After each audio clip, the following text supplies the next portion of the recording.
오늘 우리에게 주실 응답의 말씀은 여호와의 입의 말씀이니라입니다. 이제 우리가 지난주까지 마태복음을 봤습니다. 이제 우리가 봐야 될 응답의 말씀의 언약서는 뭐냐? 이사야서입니다. 이사야서는 선지서라고도 하죠. 또 이사야서의 또 하나의 별명이 뭐냐?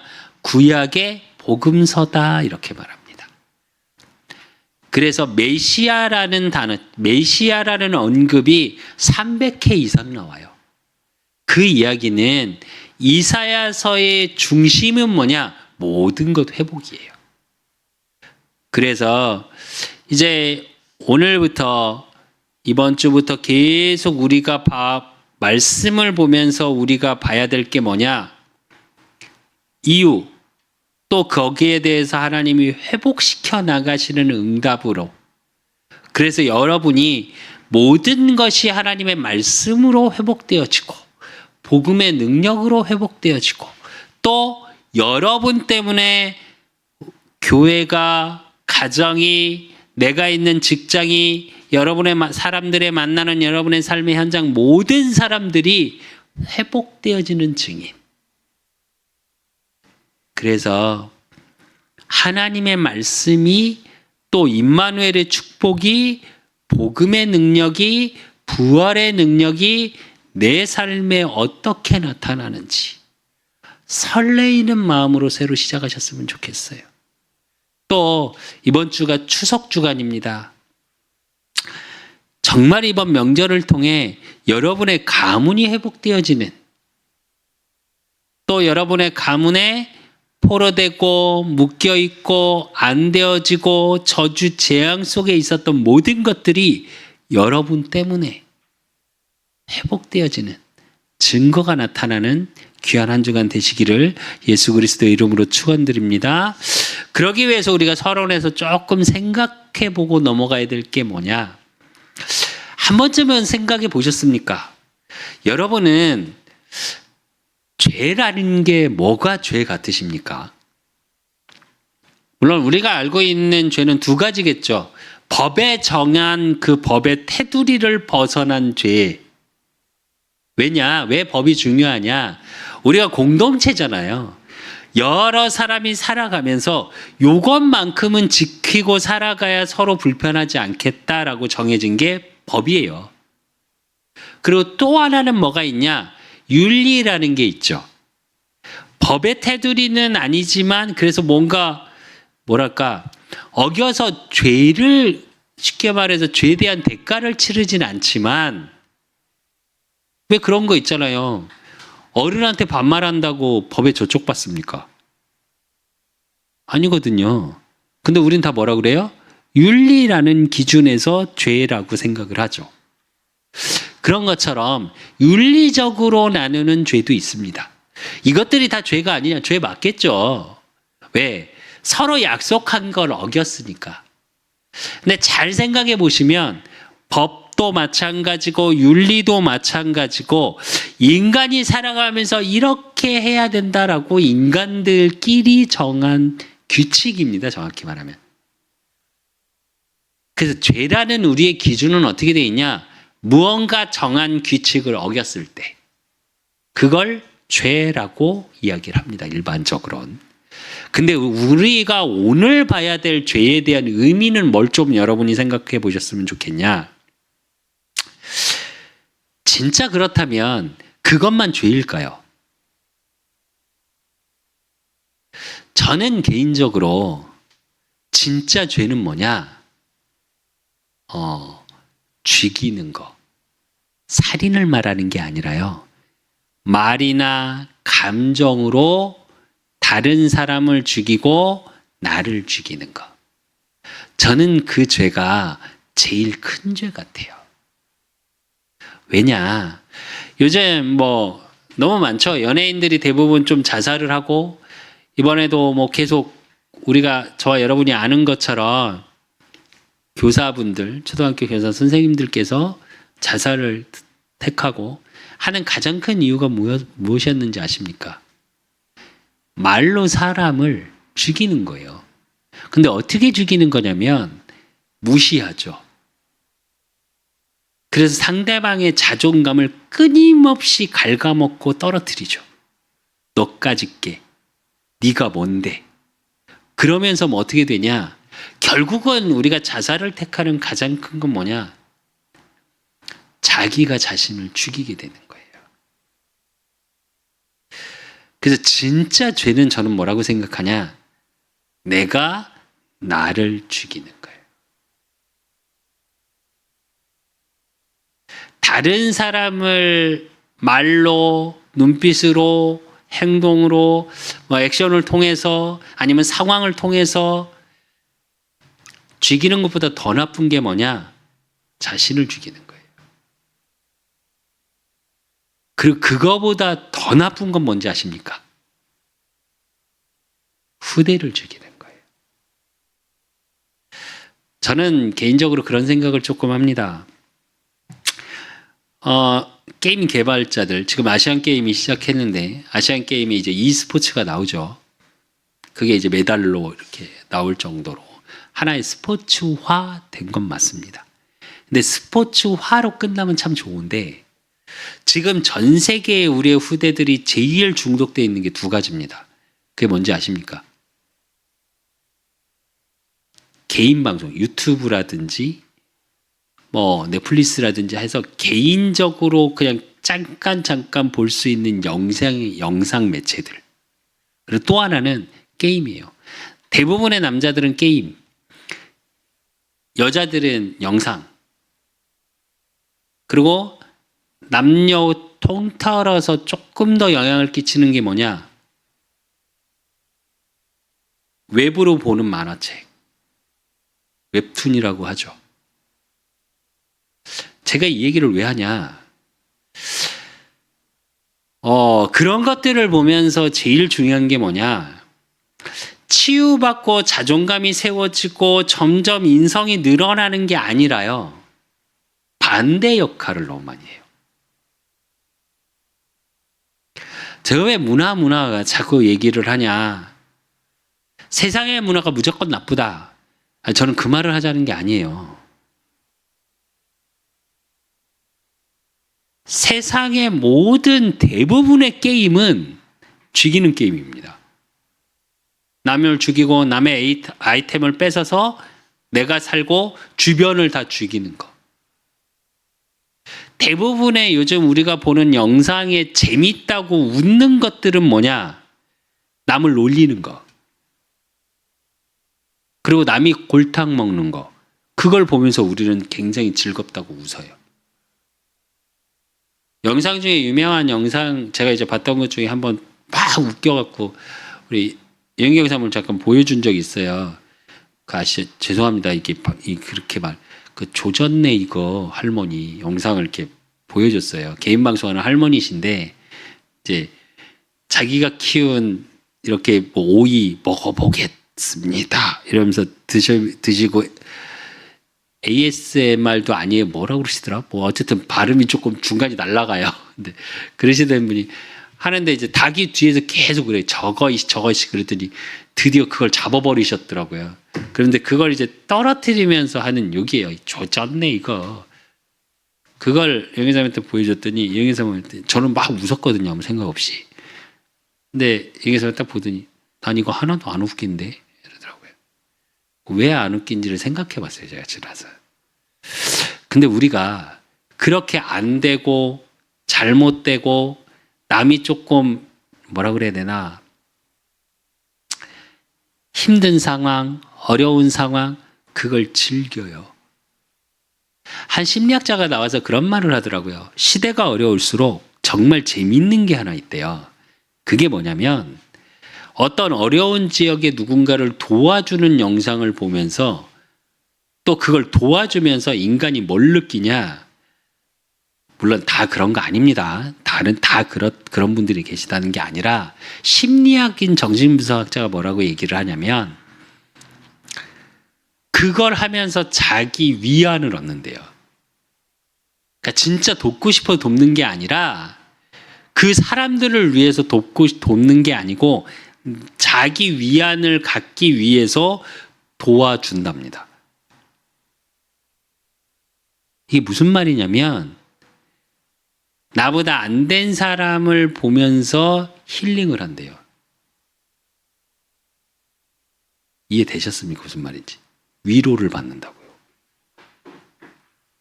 난 쟤보다 나아. 이게 인간이랍니다.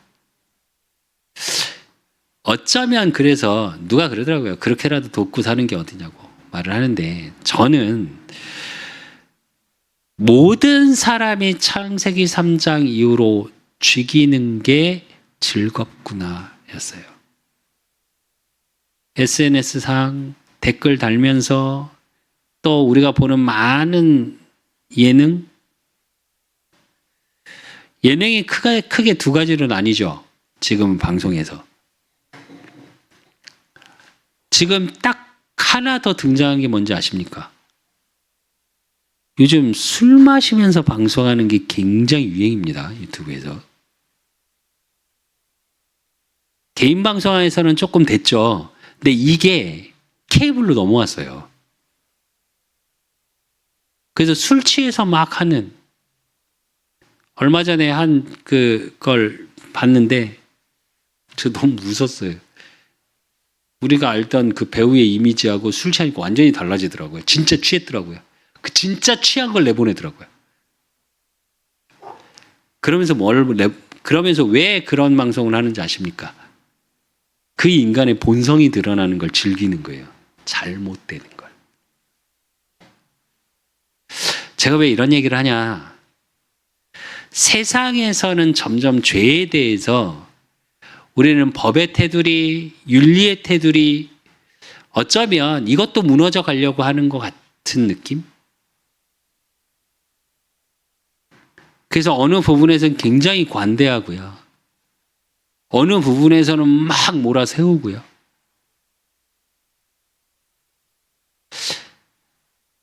진짜 죄에 대한 의미를 모르고 살아가요. 근데 진짜 죄는 뭐냐? 다른 사람을 죽이고 나를 죽이고 후대를 죽이는 나도 모르게 문화 속에 있는 거예요.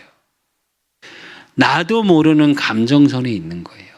나도 모르는 삶 속에 있는 거예요. 그래서 우리는 어떠냐? 내가 나를 죽여요. 내가 나를 못났고 한계 있고 다른 사람과 비교하면서 나는 더 이상 아무것도 없구나. 아무것도 할 수 없는 존재라고 나를 죽여요. 그러다 보니까 못 견디겠으니까 어떻게 하냐? 그렇다면 쟤는 왜 저렇게 살아? 쟤는 왜 저렇게 말해? 그러니까 다른 사람을 죽여요. 그런 문화가 팽배해 있으니까 우리 후대들이 그 문화를 그냥 따라올 수밖에 없어요. 이 죄가 어디서 시작했냐? 성경에만 밝히고 있습니다. 창세기 3장 이후에 하나님 떠난 인간, 영이 죽어버린 상태 속에 사단에게 붙잡힌 인생. 그러니까 우리의 모든 삶의 시작이 악할 수밖에 없어요. 보이지 않게.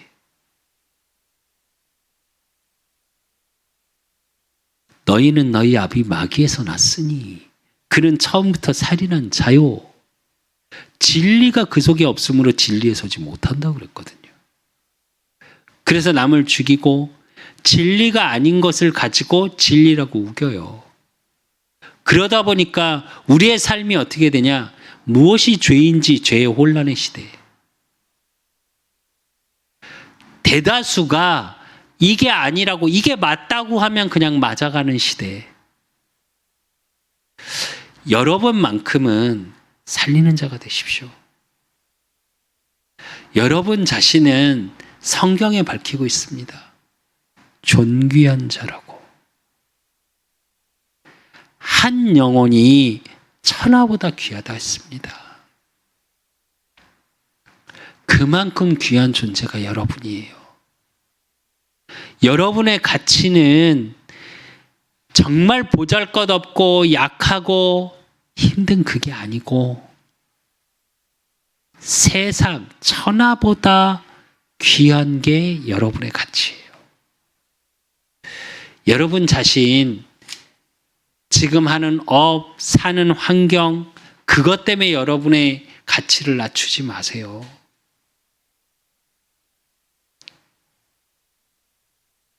그게 여러분의 가치 기준은 아니에요. 여러분의 가치는 천하보다 귀할 만큼 보배롭고 존귀한 가치예요. 이 회복의 비밀이 어디 있냐? 예수가 그리스도 되심을 믿는 자. 그래서 지난주에 봤죠. 아버지와 아들의 이름으로 세례를 베풀고 예수 그리스도의 능력이 여러분의 삶을 통해 임재될 때 부활의 능력으로 모든 것이 재창조되고 회복되어지는 축복, 그 속으로 들어가시면 돼요. 정말 간단해요. 그분이 왕, 제사장, 선지자로 이 땅에 오셔서 나를 위하여 십자가에 죽으시고 부활하셔서 지금 나와 함께 해달라고 기도 한 번이면 여러분의 가치가 천하보다 귀한 가치로 바뀌어요. 세상의 가치 기준으로 나를 죽이고 다른 사람을 죽이고 후대를 죽이는 삶을 살았던 나의 인생이 내가 살아나고 다른 사람을 살리고 우리 후대를 살리는데 눈물로 기도하는 자가 그렇게 인생이 바뀌어요. 제 인생이 그랬거든요. 제 인생이 다른 사람을 죽여야 제가 산다고 생각했어요.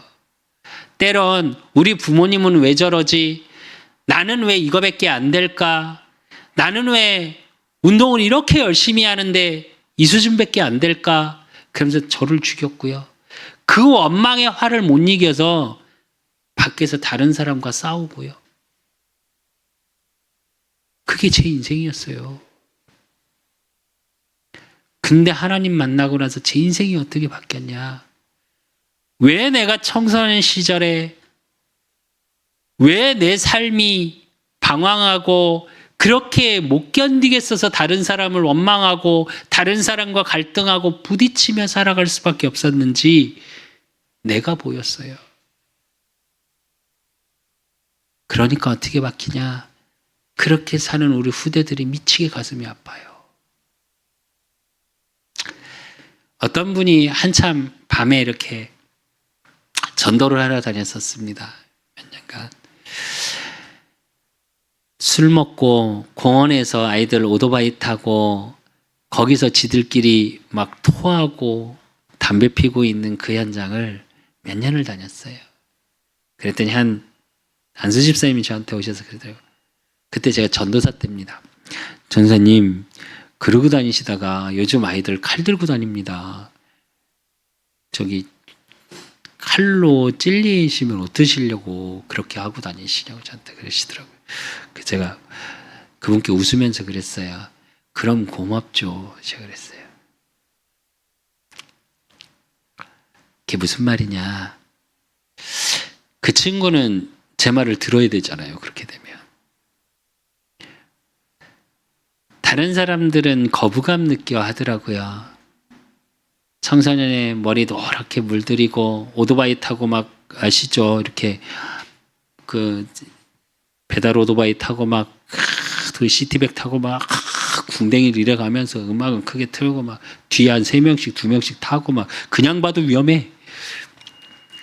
한 번은 버스 타는데 그걸 보더니 하나 저기 그냥 아유 막 이러시더라고요. 근데요, 저는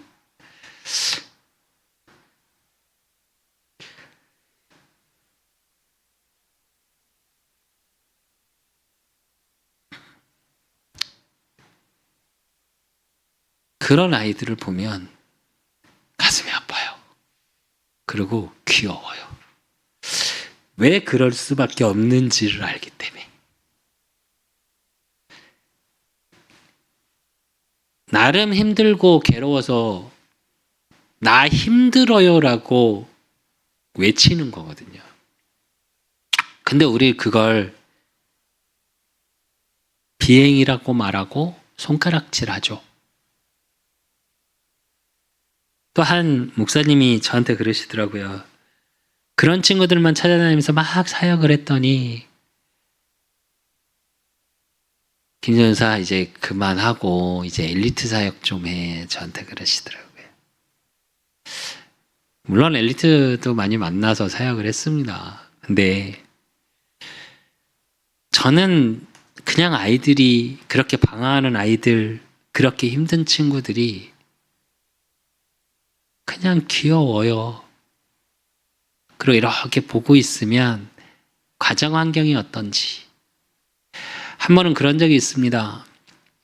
지금은 그래도 진짜 없어졌어요. 정책적으로 그렇게 되어졌기 때문에.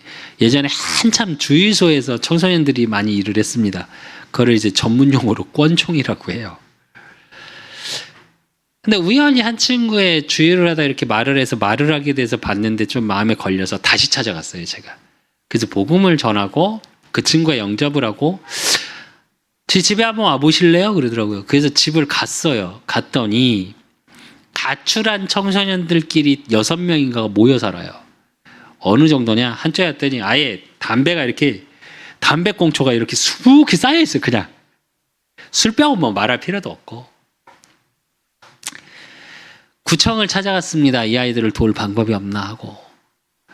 왜냐하면 그 친구가 그 당시에 이제 월세를 못 내는 거예요. 그래서 나와야 되는 상황이었어요. 그랬더니 구청에서도 부모의 동의 없이는 도와줄 수가 없대요. 부모님께 전화를 했어요. 어떻게 알아서. 저 세상의 욕이란 욕은 다 먹었습니다. 본인 아들 때문에 전화를 한 건데 가출했다 그래서. 했더니 그 자식 나 모른다고. 또 무슨 사고 쳤냐고. 아니 저희 아버님 그게 아니고요. 사고 쳐서 전화 드린 게 아니고 아이가 이런 상황인데 그렇게 왔는데 저는 교회 전도사입니다. 했더니 네가 뭔데부터 시작해서 오만 욕을 다 먹었습니다. 물론 그 친구 많이 갈등하고 여러 가지 일이 있었겠죠. 근데 그때 든 생각입니다. 정상적인 부모님이라면 찾아오는 게 정상이겠죠. 그런 가정에서 자란 거예요. 또 한 친구는 되게 비싼 오토바이에 이렇게 누워있더라고요. 누우셔서 아예 이렇게 담배를 한 2개 꼬나 무시고 그렇게 밤에 만났습니다. 그랬더니 돈이 굉장히 많더라고요. 너 왜 이렇게 돈이 많아? 그랬더니 아버지가 굉장히 큰 학원을 하고 계시고 엄마는 유치원을 2개인가 3개 하시더라고요. 우리 엄마 아빠 돈 많아요. 밖에서는 되게 친한 척한데 근데 안에서는 안 친한데. 그 아이가 나중에 어떻게 됐냐, 이제 부산 어디다 연락하다가 연락이 안 됐어요. 그래서 보니까 부산에서 이제 호객행위 하는, 전문용어로 삐끼라고 하죠. 그거 하다 술만 취하면 저한테 전화를 해요, 새벽에. 멀쩡할 땐 전화하면 안 받아요. 그래서 매주 문자를 보내고 뭐 이랬던 친구도 있었고요. 물론 그 친구는 지금 하나님 은혜로 유학 가서 지금 잘하고 있을 겁니다. 어쩌다 제가 연락이 끊겼는데 지금 제가 왜 이런 이야기들을 하냐, 그렇게 죽이고 갈등하는 삶에서 하나님 만나고 나서 제 인생이 완전히 바뀐 삶이 됐어요. 그것처럼 여러분이 하나님을 만나면 삶이 바뀌어요. 여러분의 인생이 한계가 오고 끝이라고 느끼는 그 순간 새로 시작해 보십시오. 나는 새로 시작할 힘도 없고 경제적인 능력도 없고 건강도 없고 아무것도 없다 말할 때 하나님은 여러분을 위해서 모든 것을 준비하시고 기다리고 계십니다.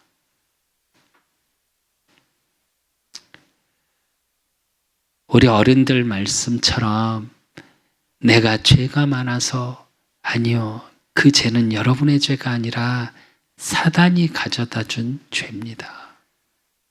그 죄악을 끊어내면 여러분 대신 대속제물로 예수님이 십자가에서 다 끝내셨어요. 그래서 여러분 자신 죽이지 마시고요. 다른 사람도 죽이지 마시고요. 여러분의 모습을 보면서 자라는 후대도 죽이지 마십시오.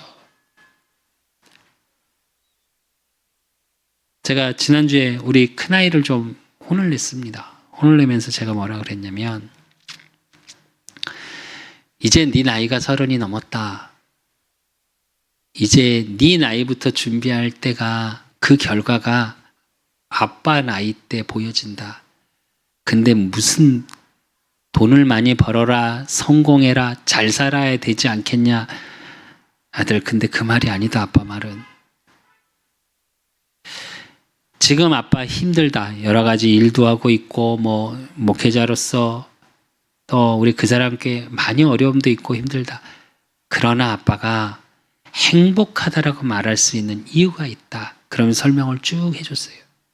최소한 네 삶에 행복할 수 있는 힘은 지금 만들어져야 된다. 저와 여러분도 마찬가지입니다. 여러분의 매일의 삶 속에 죄로 인해서 와 있는 나를 죽이고 다른 사람을 죽이고 죽을 수밖에 없는 속에 있으면 여러분의 10년 후, 20년 후도 변하지 않아요. 그런데 하나님 만나고 나의 모든 삶이 부활의 능력이 임하게 하사 모든 것이 끝나는 그 순간 지금은 변화되는 것 같지 않아요. 매주 예배드리고 내가 기도하는데 안 변하는 것 같아. 그런데 여러분의 10년 후, 20년 후는 어떻게 변하냐? 감사로 인생이 바뀌고요. 환경을 초월한 행복이 무엇인지를 진짜 아시게 돼요. 에이, 그게 뭐가 필요합니까? 돈이 많아야지. 에이, 그게 뭐가 필요합니까? 좋은 집 살아야지. 에이, 그게 뭐가 필요해요? 목사님 차도 없고 그래갖고 맨날 힘들어하면서 좋은 차 타고 다녀야죠. 이렇게 말할 수 있는 친구들도 있을 겁니다. 또 그렇게 말하시는 분들도 있을 겁니다. 근데 저는 그렇게 생각하지 않습니다. 여러분 속 안에, 여러분 영혼에, 여러분 내면에 진짜 행복하다 고백할 수 있는 무언가가 달라지지 않는 한 좋은 차를 가져도, 좋은 집을 가져도, 돈을 아무리 가져도요, 그 사람은 불행한 사람이에요.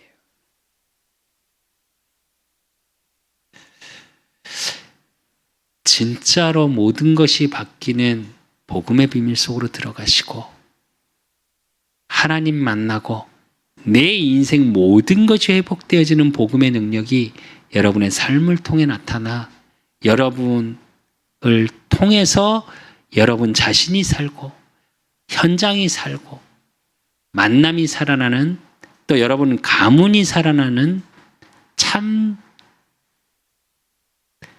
복음 가진 자의 축복 속에 있으시기를 예수 그리스도 이름으로 축원드립니다. 오늘 본문의 말씀을 통해서 우리가 받아야 될 응답이 뭐냐? 하나님이 이사야 선지자를 통해서 뭘 하셨냐? 사실은 이 시대가 어느 시대냐? 포로 시대예요. 근데 그 포로 시대에 모든 것을 회복시키시는 하나님의 이유가 나옵니다. 그리고 그 회복의 비밀이 복음, 메시아. 구약의 메시아, 신약의 뭐요? 그리스도. 그래서 예수 그리스도. 그러려면 말씀을 이해하기 위해서 당시의 시대상을 시대의 배경을 좀 이해하셔야 돼요. 당시 시대는 어떠냐? 아수르, 바벨론, 애굽 세 나라가 여러분으로 얘기하면 그냥 이야기 지금 팔레스타인 지역이죠. 이게 다 지역이. 요 세 나라가 서로 주권을 갖고 계속 싸우던, 전쟁을 일으키던 시대예요. 서로 강대국이 되겠다고 막 신흥 또 쇠퇴기 다시 전성기를 겪고 막 이렇게 계속 전쟁하던 시기. 그 사이에 여러분, 지금 팔레스타인 지역의 이스라엘의 지도를 보시면 주변이 다 아수르, 바벨론, 애굽이에요. 가운데 쏙 들어가 있어요. 이스라엘. 그런데 그 전쟁이 심하던 시기에 여러분 너무 잘 아시는 것처럼 하나님이 솔로몬, 하나님을 떠나서 우상을 섬기게 된 솔로몬이 저주를 받게 되죠. 근데 다윗 때문에 솔로몬을 저주하지 않아요. 그러면서 하나님 뭐라고 그러시냐? 네 후대 때 이스라엘이 두 나라로 갈릴 것이다 이래요. 그래서 어떤 일이 벌어지냐? 북이스라엘, 남유다로 이스라엘이 갈려요. 근데 처음에 막 갈리고 나서는 한 50년 동안 굉장히 이스라엘이 전성기 시대예요. 그러니까 어떤 일이 벌어지냐? 하나님이 없어요. 그리고 한 왕이 나타나는데 그 왕이 나타나서 무슨 짓을 했냐? 아수르가 잘 될 것 같아. 그럼 아수르한테 잘 보이는 거예요. 또 바벨론이 좀 잘 될 것 같은데? 우리로 얘기하면 지금으로 하면 외교 정책이죠. 그러니까 쏠리는 거예요. 이리로 쏠렸다 저리로 쏠렸다. 그러니까 어떻게 되냐? 북이스라엘을 아수르가 침공해버려요. 우리로 얘기하면 식민지 삼아버려요. 그냥. 그런 상황 속에 남유다가 남아있을 때 이사야 선지자를 통해서 마지막 메시지를 계속 주고 계시네요. 그게 당시입니다. 그래서 이사야라는 이름의 뜻이 뭐냐? 여호와는 구원이시다예요. 그래서 보셔야 될 응답이 뭐냐? 왜 이스라엘 민족이 하나님께 선택받은 하나님의 자녀가 왜 하나님이 심판하셨고 그들의 진짜 죄가 무엇이고 그러면 왜 심판하셨던 이유에 대해 심판하시는 하나님의 뜻 이게 여러분의 응답으로 확인하셔야 돼요. 그러니까 심판이 중요한 게 아니라 왜 하나님이 그렇게 하실 수밖에 없었는지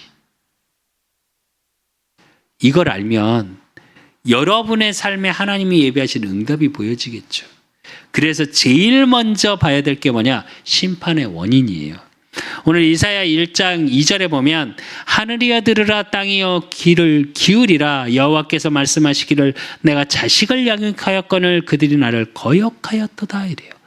심판의 제일 첫째 원인이 뭐냐? 하나님을 거역하기 시작했어요. 이게 원어적인 뜻은 무슨 뜻이냐면 하나님 권위에 도전하기 시작했어요. 그 말은 뭐냐? 내가 하나님이 돼가는 거예요. 내 인생에 내 이스라엘 민족이 자기들의 삶에 자기들이 주인 행세를 하고 있는 거예요. 그래서 신명기 31장 27, 29절에 보면 모세가 이걸 알아요. 이럴 것 같아서 모세가 미리 말을 해요. 그러면서 뭐라고 그러냐? 하늘과 땅을 보증해서 말을 해요. 너희들이 이렇게 되면 이렇게 될 것이다. 그게 신명기 31장 27절 29절에 보면 내가 너희의 반역함과 목이 곧을 것을 아나니 오늘 내가 살아서 너희와 함께 있어도 너희가 여호와를 거역하였거든 하물며 내가 죽은 후의 일이랴 너희 집합 모든 장로와 관리들을 내 앞에 모으라 내가 이 말씀을 그들의 귀에 들려주고 그들에게 하늘과 땅을 증거로 삼으리라 내가 알거니와 내가 죽은 후에 너희가 스스로 부패하여 내가 너희에게 명령한 길을 떠나 여호와의 목전에 악을 행하여 너희의 손으로 하는 일로 그를 격노하게 함으로 너희가 후일의 재앙을 당하리라 하니라 이래요. 하나님께 거역하고 대역하면 너희가 하늘과 땅의 보증으로 인해 말미암아 어떻게 될 거라고요? 패역하게 될 거다. 그러니까 그러지 마라 이 말이에요. 그래서 결과가 어떻게 됐냐? 오늘 본문에 이사야 1장 3절에서 6절에 보면 어떤 상태냐? 그냥 한마디로 딱 하면 그냥 완전히 병든 상태. 성한 곳이 하나도 없는 상태가 돼버려요. 그리고 이사야 1장 7절에서 9절에 어떻게 되냐? 그런 상태가 되니까 어떻게 되냐? 아수르 침공으로 북이스라엘이 멸망된 과정을 얘기한 거예요. 너희의 성읍도 너희의 모든 것도 어떻게 됐다고요? 다 이방인에게 불살라당했다. 심판의 원인이 뭐냐? 부유할 때 이스라엘 민족이 자기들의 원함만 갖고 살았기 때문이에요. 여러분, 여기서 저와 여러분이 확인해야 될 게 뭐냐? 여러분이 진짜 어려울 때는 하나님을 찾습니다. 왜?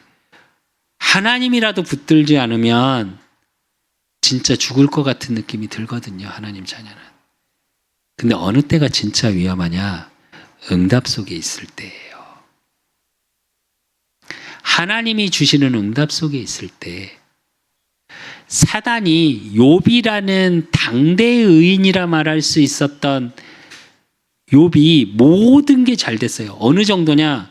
역사서에 기록될 정도로 아시아의 부호였어요. 그러니까 사단이 하나님 앞에 가서 이야기합니다. 하나님이 다 잘해주니까 제가 믿는 거라고.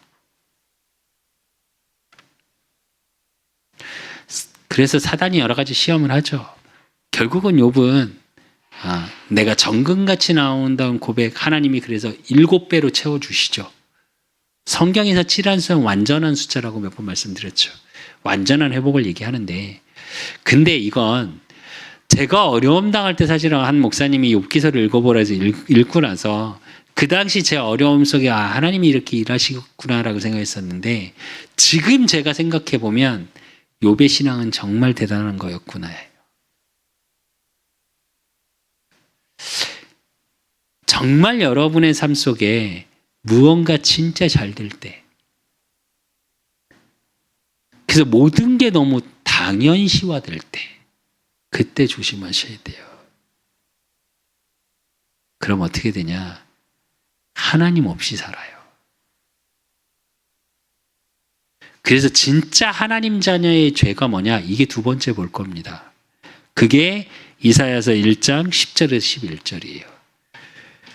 10절에 11절에 보면 너희 소돔의 관원들아 여호와의 말씀을 들을지어다. 너희 고모라 백성아 우리 하나님의 법에 귀를 기울일지어다. 여호와께서 말씀하시되 너희의 무수한 재물이 내게 무엇이 유익하뇨? 나는 순양의 번제와 살찐 짐승의 기름에 배불렀고 나는 송아지와 어린 양이나 순염소의 피를 기뻐하지 아니하노라. 이게 좀 이해 안 되지 않으세요? 당시에는 아시죠? 순양 피를 흘려야 제사를 지내요. 그래서 하나님 앞에 예배가 그거예요. 그래서 피를 흘려야 해요. 근데 그 피를 기뻐하지 않는데요. 이스라엘 민족이 계속 가져오는데 너무 많이 가져오니까 배불렀도다. 많이 가져온다는 얘기거든요. 근데 나는 하나도 기쁘지 않다. 그게 뭐냐? 근데 앞에 뭐라 그러세요? 10절에 소돔과 고모라 같은 백성들아 이래요. 여러분 너무 잘 아시죠? 소돔 고모라가 멸망했습니다. 왜 멸망했습니까? 돈과 타락과 죄악이 가득했다 그랬어요. 쾌락만 남아있었던 도시. 당시 소돔 고모라가 어느 정도였냐? 길에서도 그냥 선교를 할 정도로. 그냥 길바닥에 사람 지나다니는데 돈이면 다 됐어요. 그러니까 쾌락을 쫓죠 사람들이. 그러니까 하나님 철저히 없다 했죠. 거기에 비교를 했어요. 하나님 자녀에게. 그렇게 하면서도 뭐만 남아있냐? 형식만 남아있어요. 그게 12절에서 13절이에요. 너희가 내 앞에 보이러 오니 이것을 누가 너희에게 요구하였느냐? 내 마당만 밟을 뿐이니라. 헛된 재물을 다시 가져오지 말라. 분양은 내가 가증히 여기는 바요. 월삭과 안식일과 대회로 모이는 것도 그러하니 성회와 아울러 악을 행하는 것을 내가 견디지 못하겠노라 이래요. 이게 뭘 얘기하는지 아십니까? 예배예요. 예배. 지금으로 얘기하면. 근데 어떻게 하냐? 땅만 밟고 간대요. 그건 뭐냐? 나를 들이지 않는 거. 그러니까 하나님이 어떻게 해야 되느냐? 왜 하나님 필요 없어요, 사실은. 근데 하던 형식은 있어야 하니까 해야 하는 거예요. 당시 이스라엘이 여러분 너무 잘 아시죠? 율법에 붙잡혔기 때문에 해야 되는 거예요, 그냥. 그런 상태. 그러니까 기도도 어떠냐? 15절에 보니까 너희가 손을 펼 때 내가 눈을 너희에게서 가리고 너희가 많이 기도할지라도 내가 듣지 아니하리니 이는 너희의 손에 피가 가득함이라 이래요. 여기서 이 피는 뭘 얘기하냐? 불의를 얘기해요. 그러니까 정말 웃긴 건 그렇게 예배드리고 앞구절 보면 정말 재밌죠. 너희가 기도를 많이 할지라도 기도 많이 한다니까요. 근데 어떤 기도냐? 내 욕심을 채우고자 하는 기도. 내 욕망을 채우기 위한 기도만 가득했던 거예요. 그러니까 뭐가 있냐? 하나님의 뜻은 상관이 없어요. 나를 드리는 예배가 되지 않으니까 내 삶의 주인이 하나님이 되시지 않아. 내가 주인이야. 내가 원하는 걸 이루기 위해서 필요한 게 하나님이에요. 주 종이 바뀌었죠. 그러니까 3절에 뭐라고 그러셨냐? 소는 그 임자를 알고 나귀는 그 주인의 구유를 알건만은 이스라엘은 알지 못하고 나의 백성은 깨닫지 못하는도다. 그래요, 하나님이.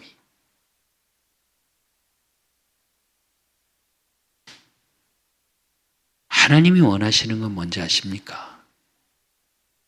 로마서 12장 1절에 3절에 보면 그러므로 형제들아 내가 하나님의 모든 자비하심으로 너희를 권하노니 너희 몸을 하나님이 기뻐하시는 거룩한 산 제물로 드리라. 이는 너희가 드릴 영적 예배니라. 너희는 이 세대를 본받지 말고 오직 마음을 새롭게 함으로 변화를 받아 하나님의 선하시고 기뻐하시고 온전하신 뜻이 무엇인지 분별하도록 하라. 내게 주신 은혜로 말미암아 너희 각 사람에게 말하노니 마땅히 생각할 그 이상의 생각을 품지 말고 오직 하나님께서 각 사람에게 나누어 주신 믿음의 분량대로 지혜롭게 생각하라 그랬거든요. 근데 우리는 어떻게 하냐? 내 수준으로 내 기준으로 모든 걸 판단해 버려요. 하나님의 말씀도 그렇게 생각하고 판단하고 교회의 모든 것도 그렇게 생각하고 판단해 버리고 그러니까 분별이 안 돼. 이스라엘 민족이 그러고 있었어요. 이게 죄예요. 하나님의 뜻과 상관없는 예배, 하나님의 뜻과 상관없는 기도, 하나님의 뜻과 상관없는 삶을 사는 것. 그게 죄입니다. 근데 왜 하나님이 그렇다면 그렇게 사랑하시는데 심판을 하시고 죄에 대해서 막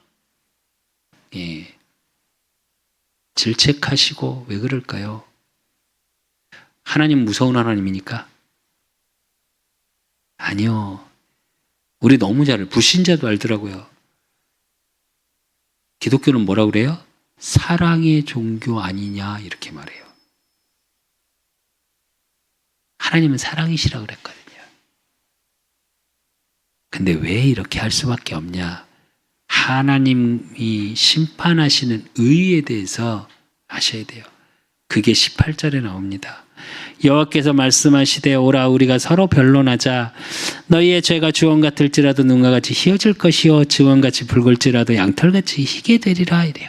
근데 회개를 말씀하시면서 앞에 뭐라고 그러세요? 오라 우리가 서로 변론하자. 아니 하나님과 우리가 서로 변론할 수 있습니까? 뭐냐? 부르시는 거예요. 대화하자고. 여러분이 지금 무언가 좀 어렵고 힘든 일 속에 혹시 있으십니까? 예배가 잘 안 되고 기도가 잘 안 되고 내가 원하는 게 이루어지지 않고 그래서 갈등 속에 혹시 있으십니까? 뭐 하시면 되냐? 그 시간이 하나님이 여러분을 부르고 계시는 사인이에요.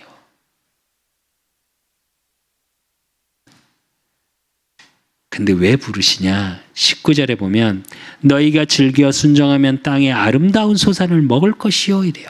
이 얘기는 단순히 응답하겠다, 네 삶이 풍족하고 잘 되겠다, 땅을 주시겠다, 하나님 많은 응답을 하고 얘기하시죠. 그 얘기는 반대로 얘기할게요. 여러분을 위해서 예비하신 것들이 많다는 얘기예요. 여러분을 위해 하나님이 준비하고 계시는 게 많다는 얘기예요. 근데 그 준비한 걸 봐야 하잖아요. 그게 뭐냐? 20절이에요. 너희가 거절하여 배반하면 칼을 삼킬지라 여호와의 입의 말씀이니라 이래요. 이 얘기는 무슨 얘기냐? 말씀에 순종하라고요. 그렇지 않으면 내가 생각하고 내 기준을 갖고 내가 했던 모든 것이 어떻게 해요? 나를 찌를 거라고요. 칼이 돼서. 말씀으로 돌아가면 어떻게 되냐? 하나님이 예비하시고 응답하신 모든 것들을 예비하신 것들이 보여진다고요. 그래서 여호와의 입의 말씀, 그 하나님의 말씀에 순종하는 자는 어떻게 되냐? 신명기 6장 3절에 보니까 이스라엘아 듣고 삼가 그것을 행하라. 그리하면 내가 복을 받고 내 조상들의 하나님 여호와께서 내게 허락하심과 같이 젖과 꿀이 흐르는 땅에서 내가 크게 번성하리라 이랍니다. 여러분이 번성되어질 만큼 하나님이 아브라함에게 약속하셨던 그 응답이 여러분의 삶을 통해 나타난다는 거예요.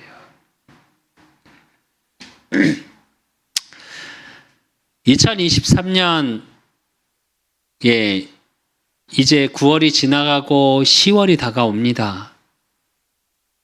이제 2024년을 준비하셔야 되겠죠. 그러면서 하나님이 우리 그사랑교회를 통해 주신 23년에 주신 언약의 말씀이 뭐였냐? 높은 곳에 올라 여호와를 보라 하라. 그 언약 그렇게 만들어 가시는 하나님이 일련의 응답 속에 이제 2023년을 맞이하고 24년을 준비하면서 뭐라고 말씀하고 계시냐? 여호와의 입의 말씀이니라. 그러면서 하나님이 모든 것을 회복시키시겠답니다. 그래서 결론으로 이사야 1장 16절에서 17절에 보면 너희는 스스로 씻으며 스스로 깨끗하게 하여 내 목전에서 너희 악한 행실을 버리며 행악을 그치고 선행을 배우며 정의를 구하며 학대받는 자를 도와주며 고아를 위하여 신원하며 과부를 위하여 변호하라 하셨느니라 이래요. 뭐라 그러세요? 너희는 스스로 씻으며 스스로 깨끗하게 하여 너희 악한 행실을 버리고 행악을 그치고